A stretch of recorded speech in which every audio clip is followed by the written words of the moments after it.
राजधानी दिल्ली के constitution club में नमो भारत द्वारा एक भव्य कार्यक्रम का आयोजन किया गया। इस कार्यक्रम में भारतीय जनता पार्टी के दिल्ली अध्यक्ष वीरेंद्र सचदेवा, लोकसभा सांसद प्रवीण खंडेलवाल व भाजपा के कई दिग्गज नेता मौजूद रहे।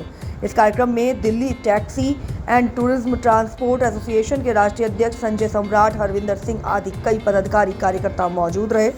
नमो भारत के इस कार्यक्रम में Delhi taxi and tourist transport association के अध्यक्ष संजय सम्राट और हरविंदर सिंह को सम्मानित किया गया।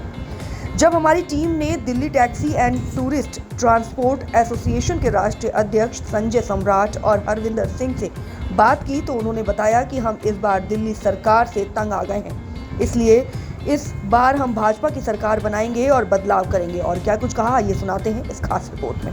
आज कॉन्स्टिट्यूशनल क्लब में राजेश सोढ़ी साहब के और कपिल साहब के नेतृत्व में, इंटेलेक्चुअल सेल के नेतृत्व में एक प्रोग्राम किया गया है, जिसमें टूरिज्म को बढ़ावा देने के लिए और उनकी जो कमियां हैं उसको दूर करने के लिए एक रूपरेखा तैयार करी गई है। क्योंकि हम 10 सालों से दिल्ली सरकार द्वारा पीड़ित हो रहे हैं कई मामलों में, और उसको हमने उजागर भी करा है। सबसे बड़ी बात है कि अरबों रुपए का पैनिक बटन घोटाला दिल्ली सरकार द्वारा किया गया है। आज तक उस पर FIR दर्ज नहीं की गई, जबकि हमने उसकी शिकायत LG साहब से भी कही। ऐसे ही स्पीड गवर्नर घोटाला हुआ, तो 2 घोटाले तो बहुत बड़े दिल्ली के अंदर हो चुके हैं। इस बार हमने डिसीजन करा है दिल्ली के टैक्सी बस वालों ने कि इस बार बदलाव ला के रहेंगे कि जो 10 सालों से हम ये सह रहे हैं, 10 सालों से टैक्सी बस वालों को झूठे वायदे किए जा रहे हैं, उनको इग्नोर किया जा रहा है, उसका सबक इस बार हम सिखा के रहेंगे और दिल्ली में इस बार बदलाव ला के रहेंगे। और बीजेपी की सरकार इस बार दिल्ली के अंदर बनवा के रहेंगे और बीजेपी की सरकार को दिल्ली के अंदर भी मौका दे के देखेंगे कि दिल्ली की सरकार अगर बीजेपी की बनती है वो हमारा सहयोग करती है या नहीं करती। लेकिन सबसे पहली जो हमारी कोशिश है कि इस 10 साल की झूठी सरकार को हटाना हमारा दायित्व है। बदलाव की बात की है, लगातार आपने बोला है कि 10 साल की झूठी सरकार को हटाकर बदलाव करना है। मुद्दे क्या है, किन किन समस्याओं से टूरिज्म वाले? सर मैं बता रहा हूँ ना आपको, पैनिक बटन घोटाला की जिसमें महिला सुरक्षा से खिलवाड़ किया गया था कि जो दिल्ली सरकार महिला की सुरक्षा पे सरकार बनाई थी, शीला दीक्षित की सरकार को हटा के वो 5 रुपए के बटन उसका 20-20 हजार रुपए हर टैक्सी बस वाले से लिया जाता है। तो इससे बड़ा घोटाला क्या होगा? ये दिल्ली का, हिंदुस्तान का शराब घोटाले से भी बड़ा घोटाला है, जिसको हम उजागर किया है, कई बार प्रेस कॉन्फ्रेंस के द्वारा भी उजागर किया है। ऐसी स्पीड गवर्नर घोटाला हुआ है कि ये जिसमें कि स्पीड गवर्नर के नाम पे इन्होंने 9-10 हजार रुपए लिए हमारे से टैक्सी बस वालों से। तो ये बहुत बड़ा घोटाला दिल्ली सरकार ने किया है और उसकी हमने खिलाफत भी करी है, आंदोलन भी करें, प्रेस कॉन्फ्रेंस करें। बस उसकी किस्मत अच्छी रही दिल्ली सरकार के जो मुखिया केजरीवाल साहब की कि शराब घोटाले की तो FIR उन पे हो गई, पैनिक बटन घोटाले की FIR उन पे नहीं हुई है, तो उनकी किस्मत अच्छी है। लेकिन अगर दिल्ली सरकार में बदलाव आया तो इस बार हम उन पे FIR भी करवाएंगे। बदलाव करने के बाद उम्मीद है कि आपके इन तमाम मुद्दों पर सर हम तो टैक्सी बस वालों के लिए काम कर रहे हैं। हम अपने टैक्सी बस वालों के लिए जो भी हम उनको सहूलतें उनको दिलाएंगे, क्योंकि जो टूरिज्म सेक्टर है हिंदुस्तान के अंदर वो सिर्फ जो टिका हुआ वो पहिए पे टिका हुआ, टैक्सी पे टिका हुआ, बस पे टिका हुआ है। अगर टैक्सी बस वालों को आपने उपेक्षित करा तो फिर ये टूरिज्म का तो नाम जीरो हो जाएगा, अगर टूरिज्म देश के अंदर खत्म हो जाएगा।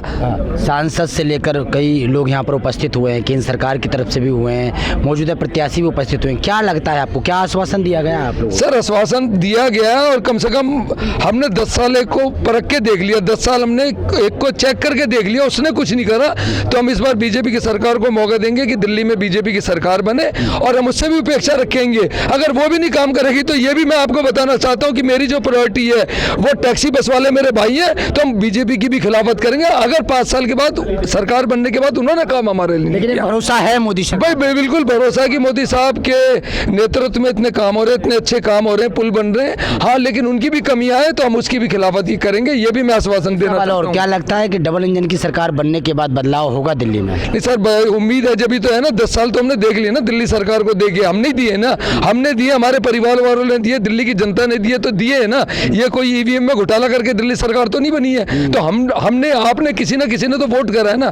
तो जब 10 सालों में इन्होंने कुछ नहीं करा, आज गंदा पानी आ रहा है, सीवर जाम हो रहे हैं, हम देख रहे हैं ना इस बात को कि क्यों ऐसा हो रहा है। पानी फ्री से तो लोगों के पास सड़कों के बाल उड़ गए दिल्ली के अंदर, क्योंकि पानी की क्वालिटी सही नहीं है। लेकिन अब तो वो किराएदारों को भी पानी फ्री, बिजली सर पानी फ्री तो वो तो नुकसान ही करेंगे ना, तो पानी साफ ही नहीं दुनिया का बीमार होंगे लोग, फायदा क्या है? पानी की क्वालिटी सही होनी चाहिए, पानी साफ होना चाहिए, स्वच्छ होना चाहिए। आप चाहे नॉमिनल उसके चार्ज ले लें, हम तो ये कहेंगे, हम ये नहीं कहेंगे कि फ्री दो। क्यों बसें फ्री कर रखी दिल्ली के वासियों से भी अपील करेंगे कि भाई इस बार फ्री की उसमें ना रेवड़ी में ना। नहीं सर, हम फ्री की रेवड़ी तो हम तो मोदी साहब से भी गुजारिश करेंगे, हम तो उनको भी लिख के देंगे कि जो 85 करोड़ को 5 किलो अन्न बांट रहे हैं, तो हम तो उसकी भी खिलाफत करेंगे कि हम तो फ्री के खिलाफ है। फ्री की चाहे वो मोदी साहब दे चाहे दिल्ली सरकार दे, फ्री की रेवड़ियों के तो हम खिलाफ है। हम ये चाहेंगे कि दिल्ली की जनता को या भारत की जनता को रोजगार दे कि वो खुद अपना 5 किलो का आटा खुद खरीद सके, अपनी बिजली खुद खरीद सके, अपना पानी खुद खरीद सके। उनको काबिलियत दो, ना कि उनको पंगु बनाओ, उनको हैंडीकैप्ड बनाओ। मतलब ट्रांसपोर्ट की तरफ से ये किया गया है कि भाई इस बार बदलाव पक्का। बदलाव पक्का है सर, बदलाव भी होना ही चाहिए। हिंदुस्तान के अंदर बदलाव ही